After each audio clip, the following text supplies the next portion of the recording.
जिसकी ताकत पर तुमने उछलना शुरू किया है उससे भी बात करना है तो करके देख लो, लेकिन बहुत ही जल्दी तुम्हें इस बात का एहसास हो जाएगा रजनी कि मेरे साथ खेल खेल कर तुमने जो गलती की है वो तुम्हारी जिंदगी की बहुत बड़ी भूल होगी। मैं चलता हूँ, अभी वो मुख्यमंत्री जी के पास जाना है। उन्होंने मुझे जिम्मेदारी सौंपी है कि भाई ये बलदेव सिंह जी के घर में क्या क्या चल रहा है, इस बात की खबर उनको चाहिए। मैं आपको बलदेव सिंह के घर की एक एक खबर दूँ। हम पर तुम्हारा एहसान है, इसलिए हम भी तुम्हारे लिए कुछ करना चाहते हैं। आदित्य, बोलो क्या मांगना चाहते हो? बस आपका आशीर्वाद। मैं उन्हें बताऊंगी, आदित्य रिश्ते की बात करने आया था। ठीक है माँ, अब इस बात को आप ही संभाल सकती हैं। तुम्हारे पापा आदित्य के ऊपर खुश हैं। अब मुझे लगता है मेरा उनसे बात करना आसान हो जाएगा। अब मुझे इजाजत दीजिए। अरे भाई बैठो बैठो, यहाँ कोई राजनीति की नहीं, पारिवारिक बातें हो रही। वक्त के साथ साथ कभी रिश्ते मजबूत होते हैं और कभी कमजोर, लेकिन उसके बावजूद रिश्तों को कभी टूटना नहीं चाहिए। इसीलिए मैं आपकी और अपनी दोस्ती को और मजबूत करने के लिए इसे रिश्तेदारी में बदलना चाहूंगा।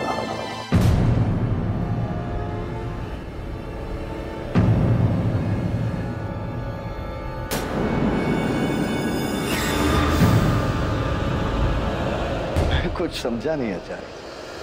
मेरा आना आपको हैरान करने वाला था ना, अब मेरी बात भी शायद आपको हैरान करेगी।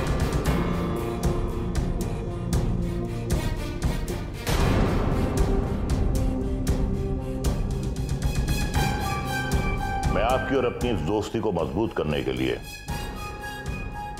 मीनाक्षी बेटी का हाथ अपने बेटे योगेश के लिए मांगने आया हूं।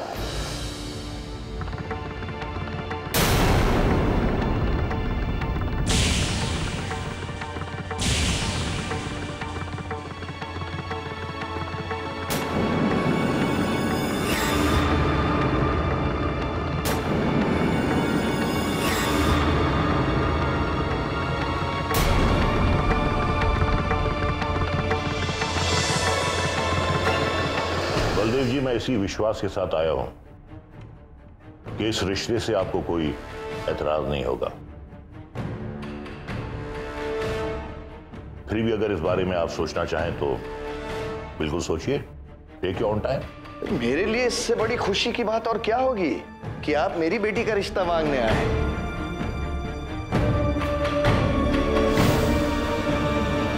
हमें स्वीकार है ये रिश्ता।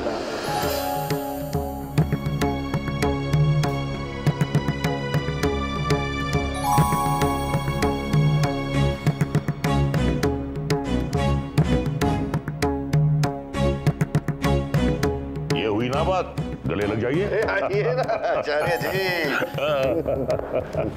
बेटा पैर छुओ। जीते रहो बेटा, जीते रहो।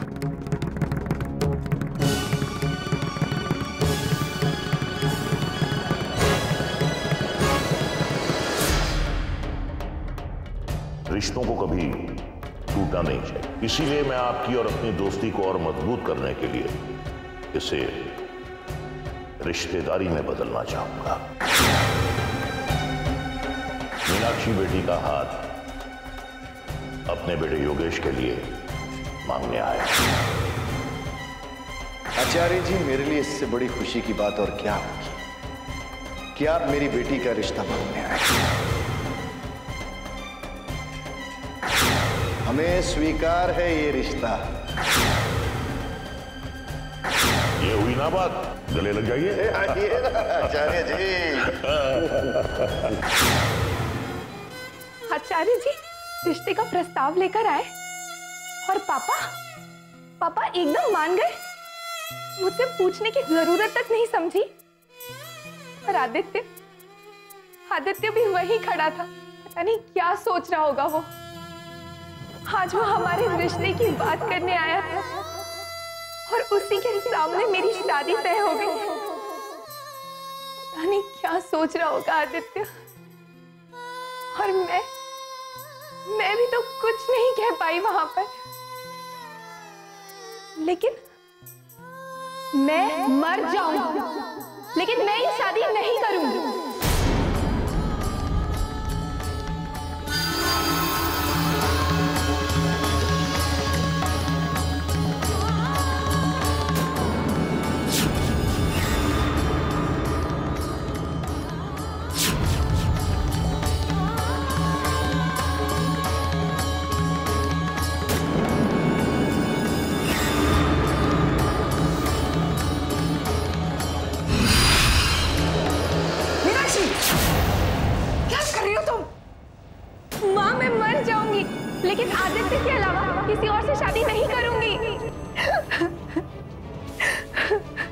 अभी सिर्फ तुम्हारी शादी की बात चल रही है, शादी का मंडप नहीं सजा।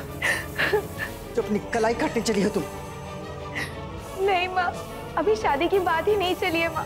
पापा ने तो अपनी तरफ से बात भी पक्की कर ली है। क्या आप अंदाजा लगा सकती है माँ कि आदित्य के दिल पर उस वक्त क्या गुजर रही होगी? वो अपने रिश्ते की बात करने आया था और उसके सामने मेरे रिश्ते की बात किसी और के साथ की जा रही थी। उस रिश्ते के लिए खुशियां मनाई जा रही थी, कह कहे गूंज रहे थे। एक बार किसी ने सोचा है आदित्य के दिल पर क्या गुजर रही होगी? मैंने तुम्हें जन्म दिया है मीनाक्षी, इसलिए नहीं कि तुम अपनी जान दे दो। प्यार के जुनून में तुम ये भी भूल गई कि तुम मेरी बेटी हो। अगर तुम्हें कुछ हो जाता तो तुमने सोचा तुम्हारी माँ पर क्या गुजरेगी? वो जी पाएगी? माँ आखिर मैं करूँ तो मैं क्या करूँ? माँ मैं क्या करूँ? तुम्हें कुछ करने की जरूरत नहीं बेटा, मैं हूं ना, मैं सब संभाल लूंगी। अगर तेरे पापा को पता होता कि तू आदित्य से प्यार करती है तो वो इस शादी के लिए कभी हाँ नहीं कहते बेटा। तेरे पापा से बेटा मैं बात करूंगी, वो मान जाएंगे। आज जो गलती करने जा रही थी, ये गलती कभी मत करना बेटा, कभी मत करना।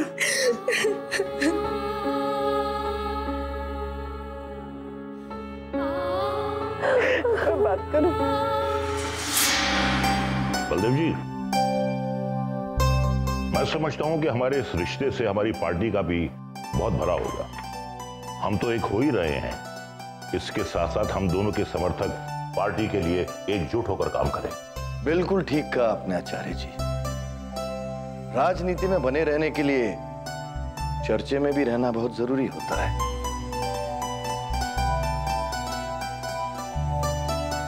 मैं दावे के साथ कह सकता हूं कि हमारे इस रिश्ते की पहल चर्चा का विषय जरूर बनेगी। हम खुद भी तो यही चाहते हैं। आप दोनों ही जनता के प्रतिनिधि हैं। यहाँ राजनीति भी है, रिश्तेदारी भी है और मीडिया भी है। मिस्टर आदित्य तो मीडिया से ही है,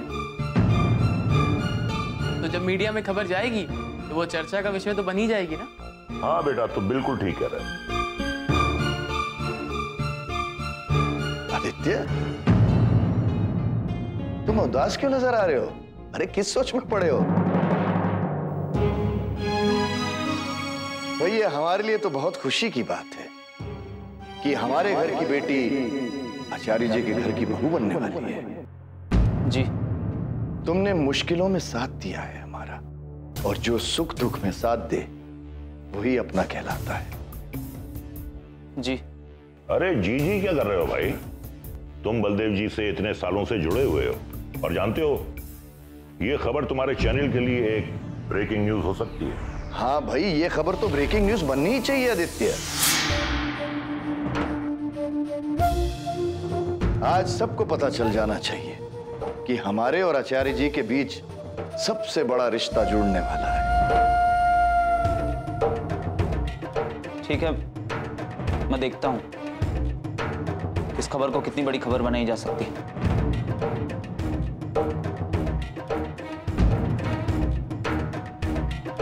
अब मुझे इजाजत दीजिए। हाँ भाई, इजाजत है। हमने तो तुम्हें इसलिए रोका था कि तुम भी हमारी इस खुशी में शरीक हो जाओ।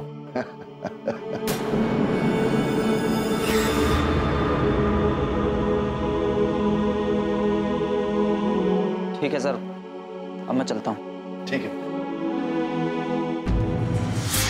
अच्छा बलदेव जी, मैं भी आज्ञा चाहता हूं, क्योंकि घर पहुंच के सबसे पहले इतनी बड़ी खुशखबरी योगेशी माँ को भी देनी है। अरे भाभी जी को साथ ले आना चाहिए था। तो आना जाना लगा रहेगा सारी उम्र। चलिए, नमस्कार। जी, अब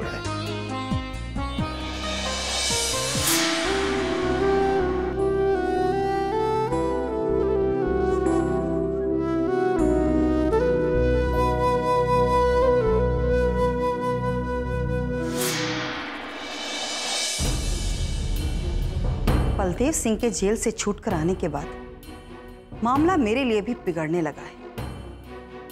मैंने तो सोचा था कि ईश्वर त्यागी के जरिए कम से कम मैं मुख्यमंत्री जी तक तो पहुंच ही जाऊंगी। ठीक कह रही हैं आप।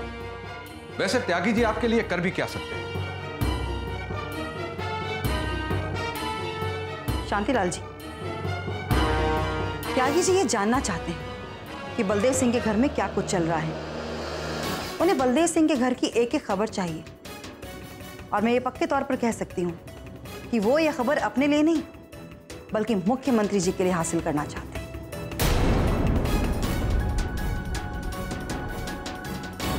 इसी तरह त्यागी जी बड़े बड़े मंत्रियों से रिश्ते बनाते हैं, अपने सूत्रों से खबरें निकालते हैं और उन तक पहुंचाते हैं।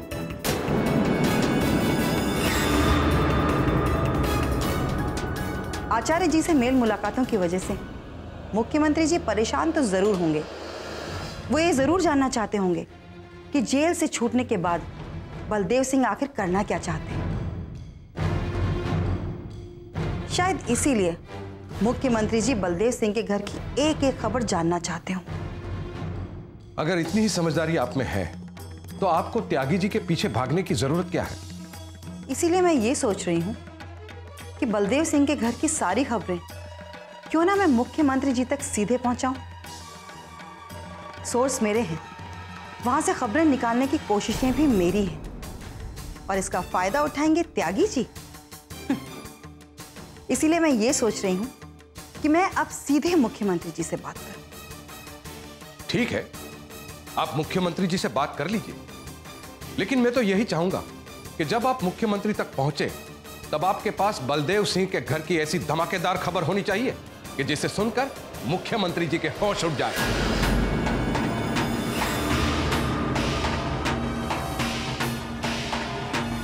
बलदेव सिंह के घर की धमाकेदार खबर।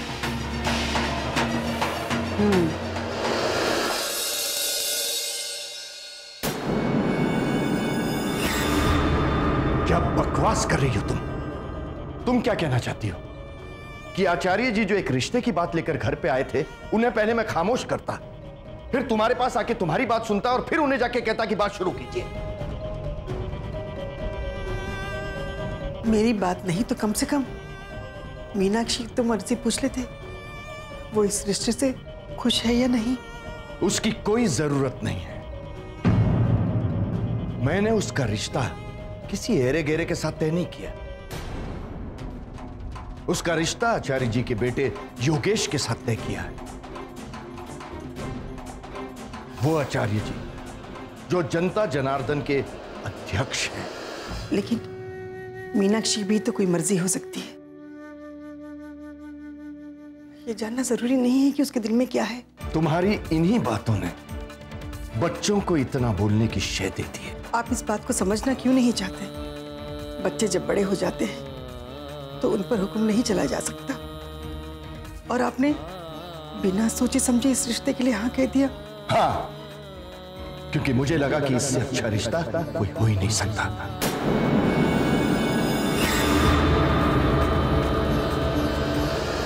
मैंने कहा ना मुझे अकेला छोड़ दीजिए। मैं तो सिर्फ इसीलिए पूछ रही थी मीनाक्षी कि अगर ऐसी कोई भी बात है तो तुम प्लीज मुझे बताओ। कोई और इस घर में तुम्हारी मदद करे या ना करे, लेकिन मैं तुम्हारी मदद जरूर करूंगी। जिंदगी एक भंवर है। आचार्य जी ने इतने विश्वास के साथ मेरे सामने ये रिश्ता रखा, इसलिए तो मैंने स्वीकार किया। और इससे बड़ा और अच्छा घराना हमारी मीनाक्षी को मिल ही नहीं सकता। शारदा, वो बेटी हुई तो क्या हुआ? उसकी कोई अपनी मर्जी नहीं है, उसकी कोई इच्छा नहीं है, उसकी कोई ख्वाहिश नहीं है। आपको जानना चाहिए उसके सपने क्या है, उसके दिल में क्या है। बस बस बस, मैं कुछ सुनना समझना नहीं चाहता, बल्कि तुम्हें जाके मीनाक्षी को समझाना चाहिए कि हमने उसकी खुशियों के लिए फैसला किया है, और अब यह फैसला बदला नहीं जा सकता।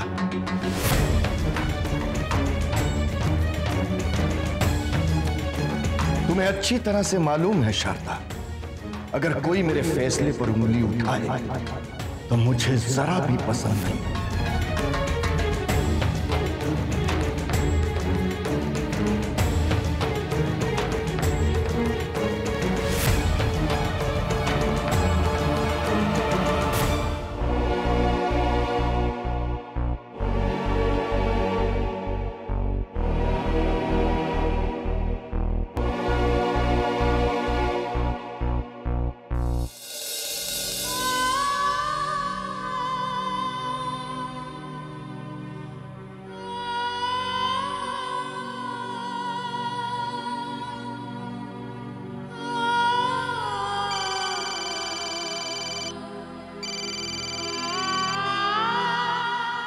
आदित्य।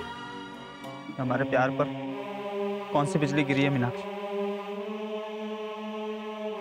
सोच कर गया कि जब लौटूंगा तो खुशियों से भरा हुआ लौटूंगा। मुझे ऐसा लगेगा जैसे मुझे मेरी जिंदगी की सबसे बड़ी खुशी, मेरा प्यार मिल गया।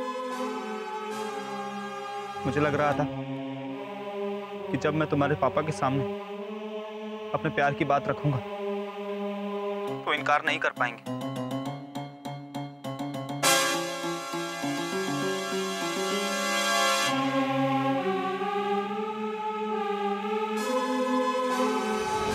मैंने भी यही सोचा था आदित्य। मैं तो कभी सपने में भी नहीं सोच सकती थी कि इस तरह आचार्य जी आ जाएंगे और मेरी शादी की बात छिड़ जाएगी। इससे बड़ी बदनसीबी और क्या होगी मीनाक्षी कि मैं तुम्हारा हाथ मांगने गया था और मेरी आंखों के सामने तुम्हारी शादी की बात किसी और से हो रही और मैं कुछ कह भी नहीं पाया। तुम्हें पाने का ख्वाब देखा था मैंने और मेरी आंखों के सामने उस ख्वाब की चिता जल रही। मुझे वहां बोलने का कुछ हक भी तो नहीं था। क्या कहता मैं?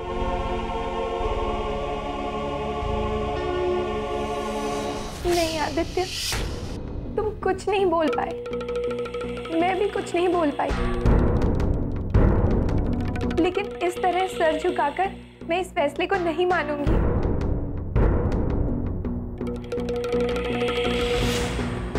बस एक बात का ख्याल रखना मीनाक्षी, तुम मेरी जिंदगी का सबसे बड़ा ख्वाब हो और अगर ये ख्वाब मेरी आंखों से रूठा तो ये आंखें हमेशा हमेशा के लिए बंद हो जाएंगी। नहीं आदित्य, ऐसा कुछ नहीं होगा। माँ ने कहा है कि वो पापा से बात जरूर करेंगी। हमें कोई अलग नहीं कर सकता आदित्य, कोई नहीं। मैं कल आकर तुमसे मिलती हूँ आदित्य। ठीक है मीनाक्षी, कि जब तक इस बात का फैसला नहीं हो जाता मुझे एक पल के लिए भी चैन नहीं मिलेगा, एक पल के लिए भी नहीं।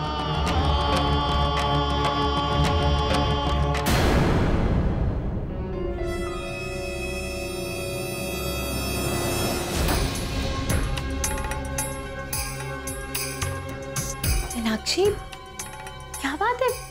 तुम्हारी आंखों में आंसू? बोलो ना, क्या बात है? कुछ नहीं। मैंने तो सोचा था आज घर में इतनी बड़ी बात हो गई, इससे सबसे ज्यादा खुशी तो तुम्हें होनी चाहिए। तुम्हारी आंखों में आंसू? मैंने कहा ना मुझे अकेला छोड़ दीजिए। मैं तो सिर्फ इसीलिए ही पूछ रही थी मीनाक्षी कि अगर ऐसी कोई भी बात है तो तुम प्लीज मुझे बताओ। कोई और इस घर में तुम्हारी मदद करे या ना करे, लेकिन मैं तुम्हारी मदद जरूर करूंगी।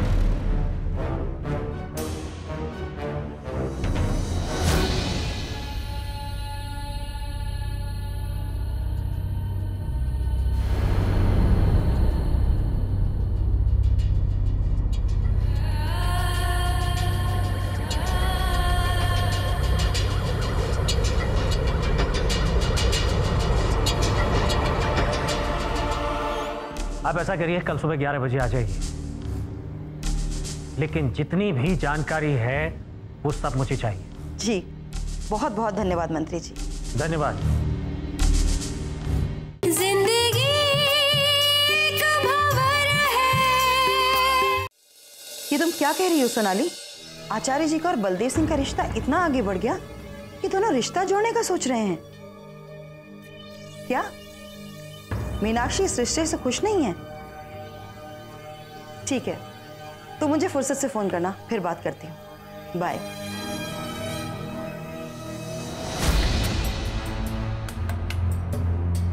ये तो सचमुच मुख्यमंत्री जी के लिए एक धमाकेदार खबर होगी। वो तो सिर्फ इस बात से परेशान थे कि आचार्य जी बलदेव सिंह से मिलने गए हैं। अब ये खबर तो उनके होश उड़ा देगी।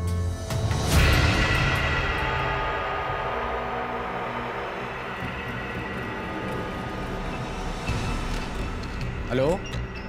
हेलो जी, मैं रजनी वर्मा बोल रही हूँ। क्या मुख्यमंत्री जी से बात हो सकेगी? हाँ बोलिए, मुख्यमंत्री जी से क्या बात करना चाहती हैं आप? बस ये समझ लीजिए कि बहुत जरूरी बात है और मुख्यमंत्री जी के काम की ही बात है। आप मुझे बता दीजिए कि मुख्यमंत्री जी से आप क्या बात करेंगी, मैं बता देता हूँ। दरअसल आचार्य जी और बलदेव सिंह के बीच में एक बहुत बड़ा रिश्ता जुड़ने जा रहा है, उसी के बारे में बताना चाहती थी। सर, रजनी वर्मा का फोन है। ये वही रजनी वर्मा है जो निर्दलीय चुनाव लड़ी थी और हार गई थी। ओहो, अच्छा अच्छा अच्छा, वो तो बलदेव सिंह की खासम खास हुआ करती थी। हाँ हाँ, वही आपसे बात करना चाह रही हैं। बता रही थी कि आचार्य जी और बलदेव सिंह के बीच कोई बहुत बड़ा रिश्ता जुड़ने वाला है।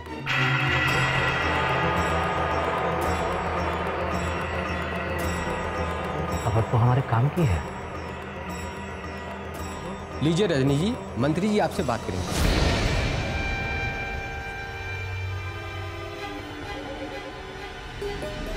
हेलो। नमस्कार मंत्री जी। नमस्कार नमस्कार, कहिए क्या बात करना चाहती थी आप? सामने बैठकर बात करूं तो ही बात पूरी हो पाएगी मंत्री जी। एक बहुत ही धमाकेदार खबर है जिसे अब तक छुपा कर रखा गया है। कैसे खबर? दरअसल आचार्य के बेटे और बलदेव सिंह की बेटी के बीच रिश्ता तय हो रहा है।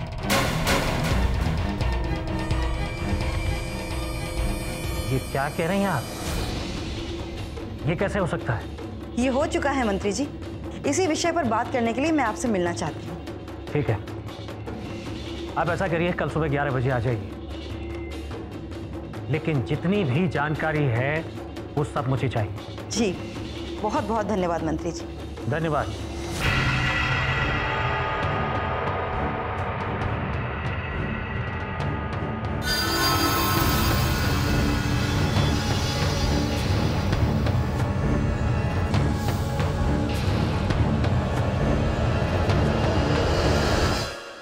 मैं आपकी पत्नी हूं, मैं आपको शीश पर देखना चाहती हूं, लेकिन मेरे बच्चों की खुशियों को कुचल कर नहीं। अगर आप उनकी खुशियों को कुचल कर आगे बढ़ना चाहते हैं तो एक मां को ये बात स्वीकार नहीं है। काम बहुत बड़ा है, पूरे प्रदेश में हलचल मच जाएगी। अब ऐसे कामों को कराने के लिए पैसे तो पानी की तरह बहाने ही पड़ते हैं। आपने जितना कहा है उतना करके दिखा दीजिए। और रही पैसे की बात, बोलिए कितना रुपया चाहिए आपको? 10 करोड़।